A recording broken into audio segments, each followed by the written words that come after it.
శబరిమలపైన అయ్యప్ప కోరినట్టుగా ఆలయ నిర్మాణాన్ని అతి వేగంగా జరిపించాడు రాజశేఖర మహారాజు.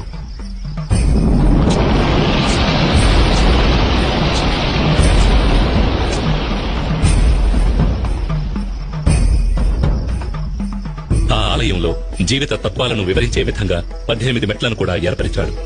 ఈ 18 పవిత్రమైన మెట్లు 18 కొండలకు, 18 మంది దేవతలకు, 18 తత్వాలకు ఆనవాలుగా ఉన్నాయి. 18 కొండలైన ఇంటిపారమల, కాళేకట్టిమల, పుదుచ్చేరిమల, కరిమల, తలైపారామల, దేవరమల, శ్రీపాదమల, మైలాడుమల, మాతంగమల, కాల్కిమల, చిట్రంబలమల, సుందరమల, నాగాంబలమల, గౌండమల, నిలకల్మల, నీలిమల, పొన్నాంబలమల, శబరిమల వంటి కొండలను 18 మంది దేవతలైన వినాయకుడు, శివుడు, పార్వతి, కుమారస్వామి, బ్రహ్మ, విష్ణు, రంగనాథుడు, కాళి, యముడు, సూర్యుడు, చంద్రుడు, కుజుడు, బుధుడు, బృహస్పతి, శుక్రుడు, శనీశ్వరుడు, రాహువు, కేతువు అనే దేవతలను 18 తత్వాలైన చూడడం, వినడం, సువాసన, రుచి, స్పర్శ, కామం, దురాశ, క్రోధం, లోభం, మోహం, మదం, మాత్సర్యం, డాంబికం, సాత్వికం, రాజసం, తామసం, విద్య, అవిద్య వంటి గుణాలను తెలియజెప్పే విధంగా స్వామి తత్వాధీనుడై ఉన్నాడని తెలియజెప్పడమే ఈ 18 మెట్ల ఉద్దేశం.